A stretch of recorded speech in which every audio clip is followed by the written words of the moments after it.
அஸ்ஸலாமு அலைக்கும். நான் உங்கள் ஷிஃபா குக்கிங்லேருந்து பேசுகிறேன். இன்றைக்கி நம்ம என்ன ரெசிபி பார்க்க போகிறோன்னா, பீர்க்கங்காய் தோலை வச்சு ஒரு துவையல் தான்.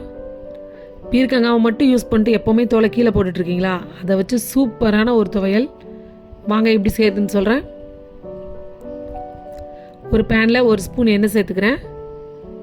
அதில் ஒரு ஸ்பூன் உளுத்தம்பருப்பு, ஒரு ஸ்பூன் கடலைப்பருப்பு, நான் ஒரு 9 காஞ்ச மிளகா சேர்க்குறேன். நீங்கள் உங்கள் காரத்துக்கு ஏற்றது மாதிரி கூட்டியோ குறைச்சோ சேர்த்துக்கோங்க. அடுப்பை நல்ல லோ ஃப்ளேமில் வச்சுருங்க, ஏன்னா பருப்பு உடனே கருகிரும். நல்ல லோ ஃப்ளேமில் வச்சு அது நல்லா வறுக்கிறது மாதிரி நல்லா வறுத்துக்கோங்க.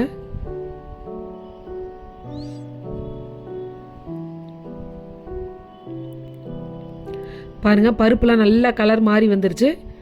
இப்போ எல்லாத்தையும் வெளியில் எடுத்துடுறேன்.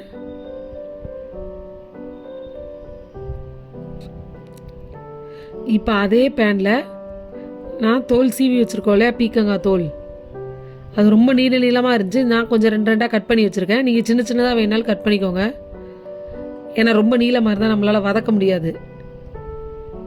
நல்லா கழுவிட்டு அதை இந்த பேனில் சேர்த்துருங்க. சேர்த்துட்டு அடுப்பை நல்லா லோ ஃப்ளேமில் வச்சு நல்லா வதக்கணும். இப்போ பார்த்தா உங்களுக்கு தெரியும் அது எவ்வளோ ரஃப்பாக டைட்டாக தெரியுதுன்னு. அது எல்லாம் கொஞ்சம் மடங்குற அளவுக்கு நம்ம வதக்கணும். அடுப்பு மட்டும் லோ ஃப்ளேம்லேயே இருக்கட்டும், இல்லைன்னா கருகிரும்.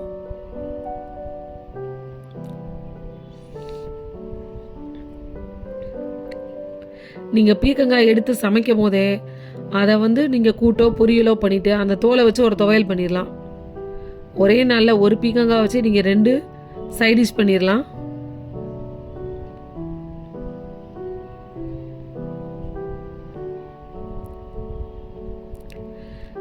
இதை நீங்கள் பண்ணி கொடுத்தீங்கன்னா பசங்களுக்கு இது பீர்க்கங்காய் தோலில் பண்ணதுன்னு யாராலையும் கண்டுபிடிக்கவே முடியாது.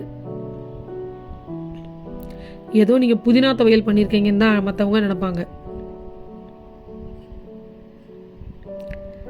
இப்போ இதில் ஒரு கொத்து கருவேப்பிலையும் சேர்த்துக்கிறேன்.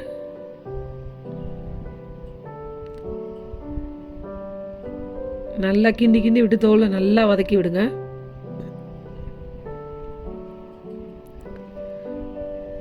இப்போ பாருங்கள், தோல் நல்லாவே கலர் மாறி வந்திருக்கு. உங்களுக்கு தெரியுதா?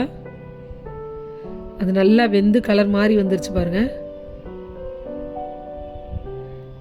இப்போ அடுப்பு ஆஃப் பண்ணிவிட்டு நல்லா ஆற வச்சுருங்க.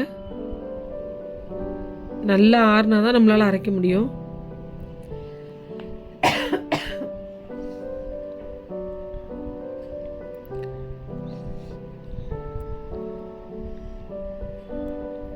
இப்போ அது நல்லா ஆறிடுச்சு. இப்போ நான் ஆறின பீக்கங்காய் தோலை எல்லாத்தையும் ஒரு மிக்ஸி ஜாரில் சேர்த்துக்கிறேன்.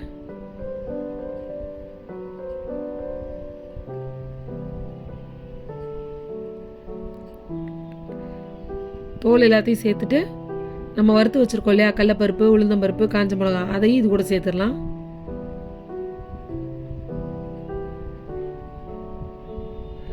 அதோட ஒரு 8 பல்லு பூண்டு சேர்த்துருக்கேன். அதோட ஒரு 1/4 கப் தேங்காய், ஒரு சின்ன நெல்லிக்காய் அளவு புளி, தேவையான அளவு உப்பு. இப்போ இது எல்லாத்தையும் மிக்சியில் சேர்த்து அரைச்சிட வேண்டியதான். தண்ணி முதல்ல அதிகமாக சேர்த்துறாதீங்க, கொஞ்சம் கொஞ்சமாக சேர்த்தாருங்க. பாருங்கள், ஒரு சூப்பரான பீர்க்கங்காய் துவையல் ரெடி ஆகிடுச்சு. நீங்களும் உங்கள் வீட்டில் இதே மாதிரி ட்ரை பண்ணி பாருங்கள். ட்ரை பண்ணி பார்த்து எப்படி இருந்துச்சுன்னு கமெண்டில் சொல்லுங்கள். என்னோட இந்த ரெசிபி உங்களுக்கு பிடிச்சிருந்துச்சுன்னா என்னோட சேனலை லைக் பண்ணுங்கள், ஷேர் பண்ணுங்கள், சப்ஸ்கிரைப் பண்ணுங்கள். சூப்பர், சப்ஸ்கிரைப் பண்ணுங்க. தேங்க்யூ.